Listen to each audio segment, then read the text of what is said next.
Hola. Veníamos estudiando los alrededores de un agujero negro, más sin embargo quisiéramos tener una noción más precisa sobre el espacio que rodea al agujero negro. Hablamos de las trayectorias, pero anteriormente veíamos que algo que caracteriza mejor a los espacio-tiempos es su estructura causal, o sea, cómo los conos de luz se van viendo a través de todo el espacio-tiempo. Hoy vamos a empezar esta discusión, aunque no la vamos a cerrar completamente para dejar una discusión más formal y robusta para después, cuando veamos los diagramas conformes o diagramas de Penrose. La idea es que pues, empecemos a estudiar cómo se comportan estos conos de luz para la métrica de Schwarzschild. ¿Qué queremos? Queremos aquí estudiar el espacio de Schwarzschild, pero entonces vamos a aprovechar el hecho que la métrica, que las coordenadas angulares simplemente me están presentando esferas sobre cada punto del espacio y entonces me puedo restringir a solamente las coordenadas temporales, temporal y radial. Y en cada punto RT le podemos asignar una esfera que me va a decir precisamente la esfera celeste o la esfera angular, donde entonces podemos ver todos los ángulos. Aquí nos vamos a restringir entonces para T y R y la discusión es suficientemente extensa para ver qué es lo que va a suceder. Los ángulos no van a afectar lo que decimos. Entonces voy a eliminar esta parte de la métrica y la métrica me va a quedar de esta manera. Donde RS, ya habíamos dicho, es el radio de Schwarzschild. A nosotros, ¿qué nos interesa estudiar? Nos interesa estudiar las geodésicas nulas, o sea, los conos de luz que proyectarían los rayos de luz, sus trayectorias. Estas geodésicas nulas, ¿cómo las hallamos? Simplemente igualando esto a cero, y lo que me está diciendo esto es que las variaciones del tiempo con respecto a la distancia para las trayectorias de luz están dadas por esta relación. O sea, son conos de luz que cuando yo me alejo mucho, esta razón se aproxima a 1, más o menos 1, de tal manera que entonces cuando yo me alejo mucho, recupero lo que teníamos para el espacio de Minkowski, rayos a 45 grados, ¿cierto? Pendiente a 1. Ahora, ¿qué es lo que sucede? Eso es cuando estoy muy lejos. Cuando yo me empiezo a aproximar al radio Schwarzschild, voy a ir viendo que esos conos de luz se empiezan a cerrar. Para hacer un poco más descriptivo esto que estoy diciendo, lo que voy a hacer es dibujar geodésicas nulas en este plano de T versus R. Entonces, esta línea que estoy viendo, entonces son, bien sea líneas de luz geodésicas nulas que se dirigen hacia R igual a 0 o líneas de luz que salen de R igual a 0. Dicho de una manera más precisa, porque vamos a ver que en estas coordenadas no vamos a poder alcanzar R igual a 0, líneas de luz que se dirigen hacia RS y líneas de luz que salen de RS. También van a haber líneas de luz que salen de RS hacia R igual a 0 y de R0 hacia RS. Y esto es lo que estoy graficando acá. Ahora, ellas los que me están dando son las pendientes de los conos de luz en cada punto del espacio-tiempo, donde se evidencia que efectivamente cada vez que yo me voy acercando a RS, que es lo que vamos a llamar el horizonte de eventos, después cuando lo veamos mucho más formalmente, se cierran completamente. De tal manera que la superficie RS en sí también es una trayectoria de los rayos de luz, de las geodésicas nulas. O sea, se dice que este horizonte de eventos es en sí una geodésica nula. Y como está formada por geodésicas nulas, entonces se le llama superficie nula. Bien. Cuando yo paso RS, o sea, dependiendo de qué lado yo esté, este término y este término van a cambiar de signo. De tal manera que la naturaleza de una de las coordenadas pasa a ser la de la otra. Recordemos que en nuestra convención la coordenada temporal es la que tiene signo positivo y la coordenada espacial la que tiene signo negativo. Cuando yo paso a RS, esto se intercambia. De tal manera que entonces lo que yo llamo futuro ya no son en direcciones de t positivo, sino ahora lo que llamo futuro son direcciones de r hacia r igual a 0. ¿Cómo leemos esto? Y entonces para esto les pido que recuerden lo que habíamos hecho con el espacio de Rindle porque la discusión es idéntica. Lo que estamos viendo es que a pesar de que los conos de luz se van cerrando a medida que yo me voy acercando a r igual a rs, justo cuando yo cruzo, o sea, supongamos, según esto, este cierre del cono de luz pareciera que yo no pudiera cruzar el horizonte de eventos porque precisamente yo no me voy a poder salir de mi cono de luz. Pero ahora vamos a ver que sí es posible. Pero cuando yo cruzo, el cono de luz ahora se abre en la dirección r negativos y entonces uno está destinado necesariamente, precisamente por la línea del tiempo, porque estoy dirigido necesariamente hacia el futuro, estoy destinado necesariamente a ir hacia r igual a 0. Entonces tenemos conos de luz que se cierran hacia el horizonte de evento cuando vengo de r mayores, y cuando paso tengo conos de luz que vienen completamente abiertos y se empiezan a cerrar hacia r igual a 0 con pendiente dado por esto. Entonces acabamos de discutir una cosa que realmente pues, se ve de las gráficas, pero tiene un poco de contradicción en el sentido que primero estoy diciendo pareciera que no puedo cruzar y después les digo que cruzo y definitivamente voy a ir hacia el horizonte de eventos. Ese problema aparentemente contradictorio de decir por un lado que yo no puedo cruzar el horizonte de eventos, no puedo llegar a r igual a r igual a rs, al radio Schwarzschild, y por otro decir que estoy destinado a, una vez lo cruzo, a ir a al origen, es un problema de haber utilizado unas coordenadas que no son convenientes.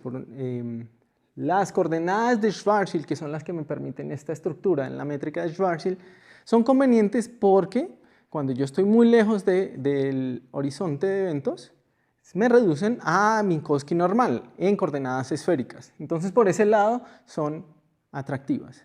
Pero ya cerca al horizonte tengo que tener cuidado y es conveniente utilizar otras. Por ejemplo, yo puedo masajear un poco la métrica factorizando este pedazo aquí, donde me queda una diferencia de cuadrados de tal manera que la puedo escribir de esta manera. Ahora, redefiniendo la coordenada temporal, así, entonces voy a definir una nueva coordenada t-moño de esta manera, cuya diferencial queda así, que me permite entonces escribir este pedazo como este. Y entonces encontramos de otra manera las geodésicas nulas, otra vez. ¿Qué es lo que tengo que hacer? Hacer esto igual a 0. Y vemos que hay dos posibilidades. O este pedazo es igual a 0 o este pedazo es igual a 0. Para este pedazo igual a 0, lo que estoy encontrando son geodésicas nulas que tienen pendiente negativa. Y lo que me está diciendo son los rayos de luz que vienen directos hacia el origen. Lo que se llama ingoing rayos de luz, ¿sí? Entrantes. Por el otro lado, la otra solución me va a dar pendientes positivas si yo estoy con R mayores a RS. Entonces, nuevamente voy a hacer la gráfica de las geodésicas nulas, donde veo unas ingoing, entrantes que siempre tienen pendiente igual a 1, y otras que son para R mayores a RS, la pendiente es positiva, entonces tengo outgoing, o sea, son salientes. Pero ahora, cuando yo llegue a R igual a RS, la pendiente es infinita. Y estoy precisamente en otra vez tengo esta situación donde R igual a RS es una geodésica nula. Y de ahí en adelante esta tiene pendiente negativa. O sea, tengo nuevamente rayos entrantes. Conclusión. Para Rs menores a RS, los rayos de luz todos son entrantes.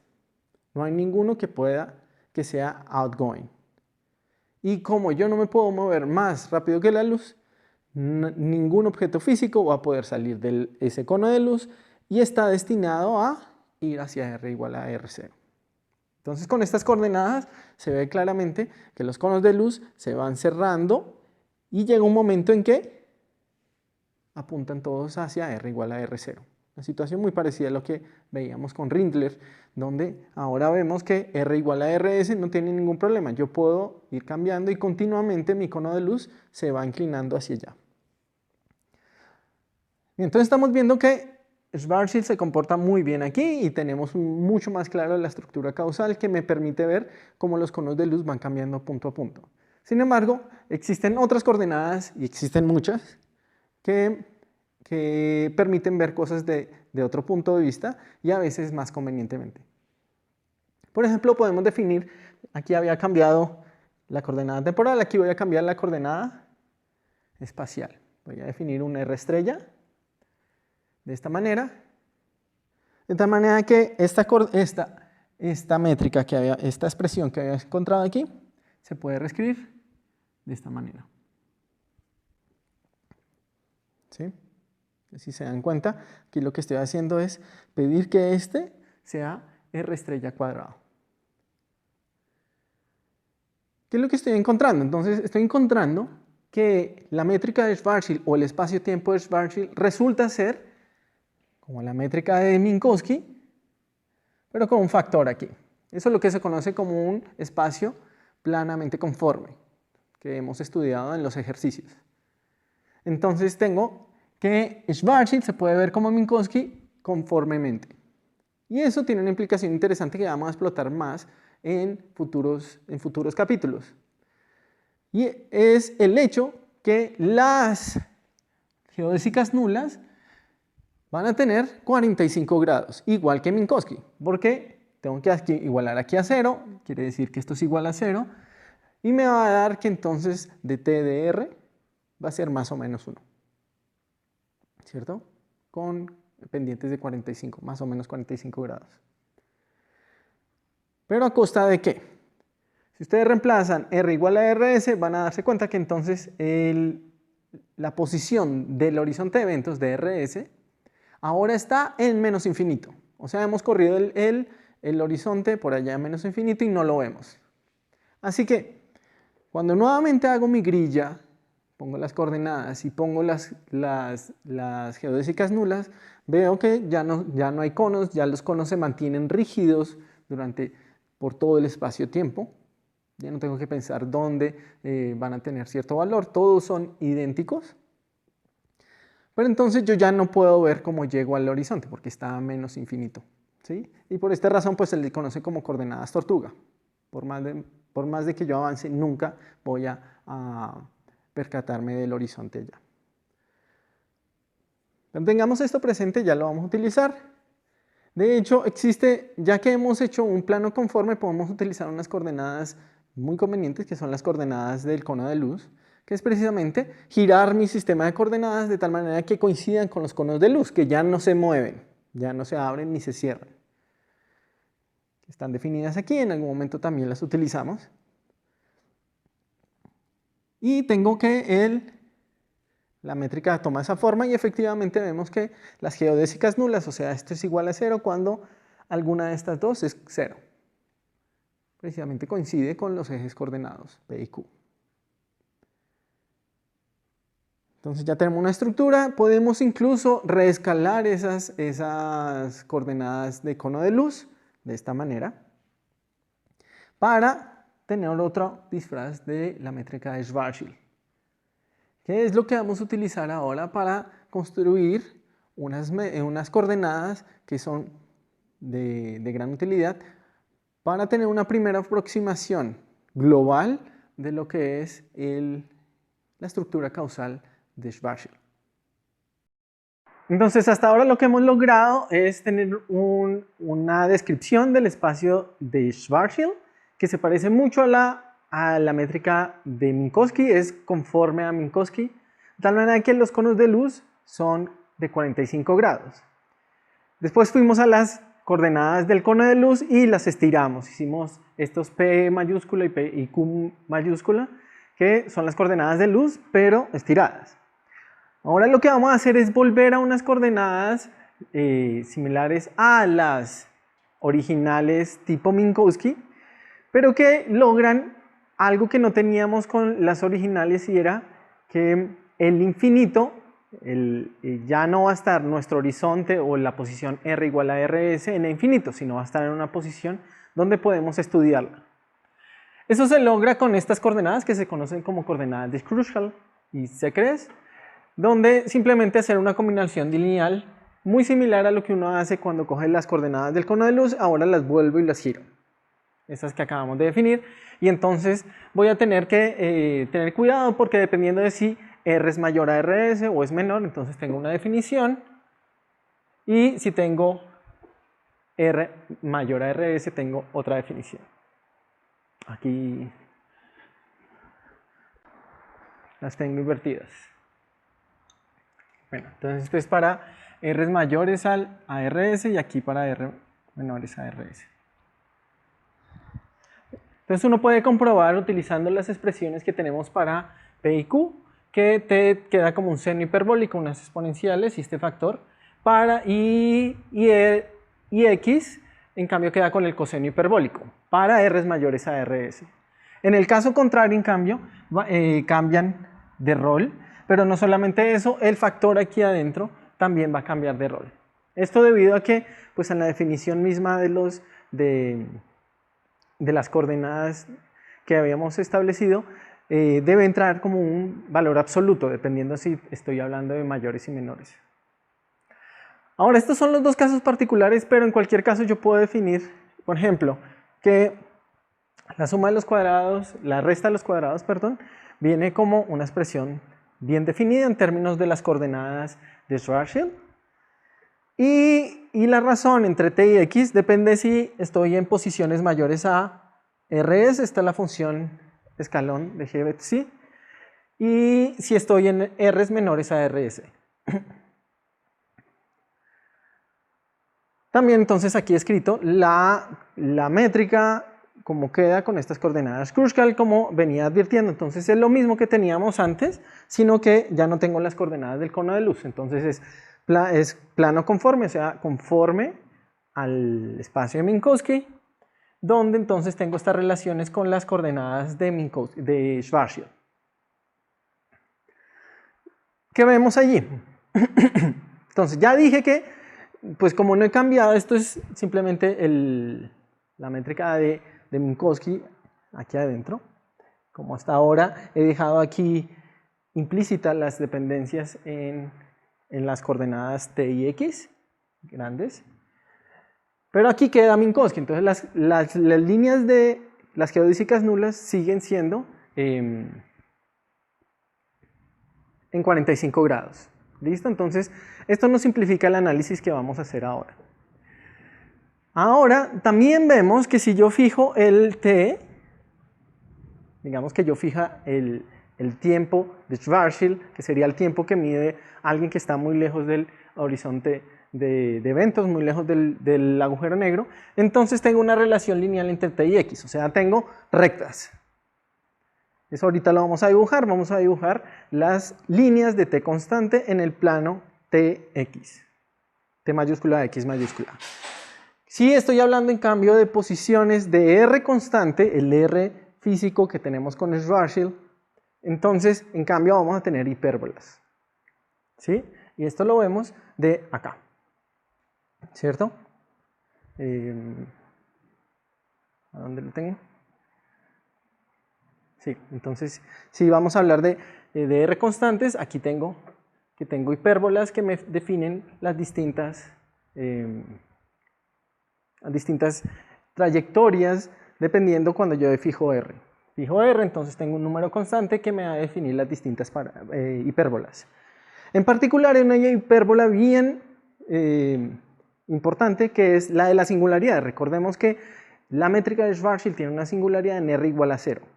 En este caso hay una singularidad que ya no es un punto, sino es toda una hipérbola que separa, que me distingue o me define esa singularidad del espacio-tiempo. Con esto, habiendo dicho esto, entonces yo puedo hacer un diagrama que se conoce como el diagrama de Kruskal-Szekeres, que es simplemente dibujar precisamente las coordenadas t y r iniciales de Schwarzschild en las coordenadas o en el diagrama tx de las coordenadas de Kruskal-Szekeres. Ahora, de lo que acabé de decir, tal vez lo recuerden, si no pueden ir a echar un vistazo. Esto debe sonarles muy familiar, porque es prácticamente la misma discusión que habíamos descubierto cuando pasábamos del espacio de Rindler al espacio de Minkowski. ¿Sí? Teníamos una similitud y veíamos que entonces teníamos las trayectorias de R constante, o en ese caso de X constante, eran como movimiento de partículas aceleradas en Minkowski. De hecho, el diagrama de Kruskal-Szekeres es simplemente análogo a lo que sería el diagrama de Rindler que allá dibujábamos, y hay que añadirle la singularidad. Eso también lo promocioné, lo advertí en ese momento. Que vemos que el espacio Tx mayúscula va a estar dividido por 4 cuadrantes, que allá también los distinguíamos. Pero entonces ahora vemos que esos cuadrantes precisamente tienen frontera o están separados por el punto r igual a rs, que además coincide con las rectas t igual a más o menos infinito. Entonces aquí lo que voy a tener es fronteras entre esos cuadrantes, definiéndome precisamente los horizontes de eventos que pues más adelante los vamos a definir mejor, pero por ahora es simplemente el punto donde r vale igual al radio de Schwarzschild. Entonces con este diagrama ya podemos hacer muchísimos análisis porque prácticamente está condensada la estructura causal, porque habíamos dicho ya ahí veo los puntos más importantes directamente con conos de luz que siempre tienen 45 grados. Entonces supongamos, por ejemplo, hagamos una discusión sencilla donde voy a poner a un observador, voy a dejarlo en un R constante, o sea, su línea de mundo en este diagrama pues va a ser una hipérbola, con lo que acabé de decir, y voy a poner otra línea de mundo que va a ser un sujeto que está en caída libre, y como estamos solamente en coordenadas radial y temporal, va en dirección radial. ¿Ok? O sea, él va a ir definitivamente a chocar con el agujero negro, a ir a la singularidad. Vamos a poner a este señor que está viajando en caída libre a mandarle señales al observador. Estas señales van a ser periódicas. Ahora, si se dan cuenta, estas señales ya las puedo dibujar porque son 45 grados, ya lo sabemos, como si fuera Minkowski en este diagrama. Pero para el sujeto que está en R constante, estas señales cada vez van a llegar en una coordenada temporal más atrasada, no van a ser periódicas. Y aquí lo que estamos viendo precisamente es el redshift que alguna vez discutimos. Precisamente las señales, al estar afectadas por el campo gravitacional o el espacio-tiempo del agujero negro, van a tener una dilatación en cuanto al tiempo que van a llegar al observador que está en R constante. Esto se ve simplemente viendo que la trayectoria la hipérbole de la línea de mundo del observador que está en el R constante, simplemente cada vez se va alejando del sujeto en caída libre. También podemos ver que mientras la señal haya sido emitida antes de cruzar el horizonte de eventos, el R igual a RS, esta señal puede viajar hasta infinito. De hecho, allá va a parar a menos que alguien pues la detecte, ¿cierto? Pero si la señal ha sido emitida, así sea justo después del horizonte de eventos, o sea, justo después de R igual a RS, o sea, para radios menores a RS, esa señal no puede llegar a infinito. Esa señal va a terminar necesariamente en la singularidad que está dada por la hipérbole que tenemos arriba, en R igual a 0. Dicho de otra manera, las señales emitidas dentro del cuadrante superior necesariamente van a morir en el horizonte, en la singularidad, y no van a tener posibilidad alguna de escapar al infinito. Podemos decirlo mucho más fuertemente. Nada que esté en el cuadrante 2, o sea, el cuadrante superior, puede visitar ninguno de los otros cuadrantes. Si se dan cuenta, es una discusión muy parecida a la que hacíamos con Rindler. De hecho, pues ya advertíamos que Rindler era prácticamente el espacio-tiempo que se vive cerca del horizonte de eventos. Ahora queda un poco más claro. A pesar de que ustedes en los talleres demostraron que efectivamente estas dos métricas, la de Rindler, se obtiene al tomar la métrica de Schwarzschild muy cercana al horizonte de eventos. Ahora, me he restringido a discutir solamente en el lado derecho de la gráfica. Pareciera que en el lado izquierdo hay uno idéntico, ¿cierto? Entonces la pregunta es, ¿hay dos universos paralelos? Entonces, este diagrama pareciera indicar esto, ¿cierto? A pesar de que esos dos universos no se pueden hablar entre ellos. Acabamos de decir que por la estructura causal, dado que los conos de luz tienen 45 grados, nada de este sector, del sector 3, puede viajar al sector 1. No pueden comunicarse siquiera. Si quieren comunicarse, tienen que hacerlo dentro del sector, bien sea el sector 2 o el sector 4, donde pueden haber señales de comunicación. Uno puede entrar o pueden salir, pero ya una vez uno entra, ya no puede volver a salir, ¿sí? Pueden haber señales que salgan de ahí, o alguien nació en el sector 4, por ejemplo, y salir al sector 1. Ahora, si se dan cuenta, como están escritas como se ven las rectas de tiempo constante, mientras que el tiempo en el lado derecho está aumentando de abajo hacia arriba, el tiempo en el lado izquierdo está aumentando de arriba hacia abajo. O sea, estamos como cambiando el futuro y el pasado en ambos horizontes, en ambos universos. De tal manera que lo que llamamos la singularidad, en realidad hay dos singularidades. Noten que hay un R igual a 0 arriba y hay otra hipérbole abajo para R igual a 0. La que tenemos arriba es la singularidad futura del universo que está a mano derecha, mientras que es la singularidad pasada del universo que está a mano izquierda. Entonces, hay una cierta ambigüedad aquí en lo que estamos diciendo, cuál es el futuro y el pasado cuando hablamos de los dos universos a la vez. Sin embargo, pues tenemos que tener un poco de cuidado. Esto es un diagrama que está considerando que el agujero negro es eterno. Y aquí viene otra pregunta que es válida. Estamos de acuerdo que yo no puedo ver, imaginémonos que yo vivo en el lado derecho, yo no voy a poder ver nada de la singularidad futura, porque dijimos que nada de esas señales en ese sector puede alcanzarme a mí que estoy en el sector 1. Pero la singularidad pasada que está en el sector 4 sí puede emitir señales y yo recibirlas en el sector 1, de tal manera que yo veo y puedo detectar y estudiar esa singularidad. Y esto puede tener problemas porque quiere decir que entonces yo puedo identificar o tener información de singularidades que pues hasta el momento pues son puntos donde la gravedad, la relatividad general pierde sentido. Entonces, ¿es cierto esto? ¿Es cierto que yo puedo ver esa singularidad? Bien, aquí hay que hacer un poco de poner en contexto lo que está sucediendo. Nuevamente, este diagrama está suponiendo que el agujero negro ha existido de por vida. Ahora, si yo le pongo un poco de sentido, la idea en realidad es que el agujero negro en algún momento apareció. ¿Y cómo apareció? Precisamente del colapso de una estrella, supongamos, que en algún momento disminuyó su radio debido a interacciones gravitacionales muy potentes o de presiones por las explosiones de supernova, disminuye su radio a un radio menor al de radio de Schwarzschild y de ahí en adelante es un agujero negro.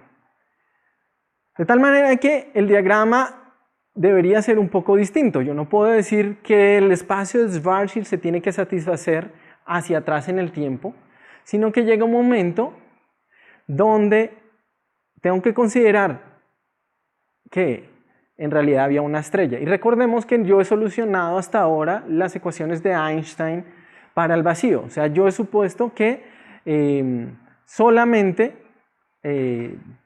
o sea, no hay nada. Y cuando ya considero la estrella, entonces tengo que considerar, por ejemplo, la superficie de la estrella, donde adentro ya no hay singularidad, eso lo vamos a estudiar más adelante, se va comprimiendo y solamente desde cierto momento la métrica de Schwarzschild ya completa hasta la singularidad y el horizonte de eventos empieza a ser válida.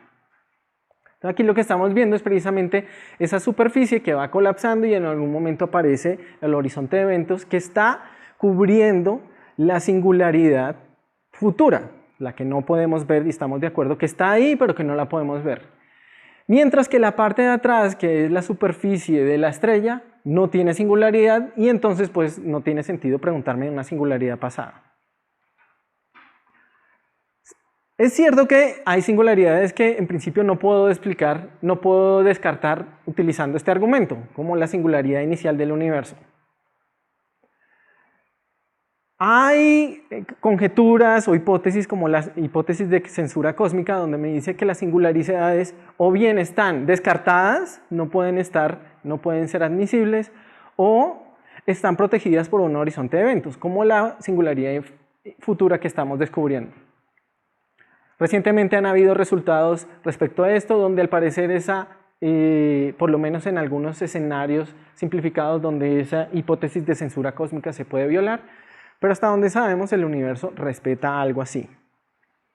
Respeta el hecho de que nosotros no tengamos la posibilidad de observar singularidades. Bien, entonces, ¿qué fue lo que hicimos hoy? Construimos una serie de sistemas de coordenadas donde era posible estudiar la estructura causal del espacio de Schwarzschild. Vimos que efectivamente aparece una zona, una superficie nula que la llamamos horizonte de eventos en R igual a RS, donde después de pasar yo estoy destinado a ir hacia la singularidad. A pesar de que cuando estoy antes puedo incluso mandar señales hacia infinito y no hay nada que lo impida, la estructura permite esto. Descubrimos unas coordenadas, las coordenadas de Kruskal-Szekeres y su diagrama, donde vemos condensada esta estructura causal, pero quisiéramos tener una herramienta mucho más potente para estudiarla. Y esos van a ser los diagramas conformes que estudiaremos próximamente. Chao. ¡Qué montón de carreta!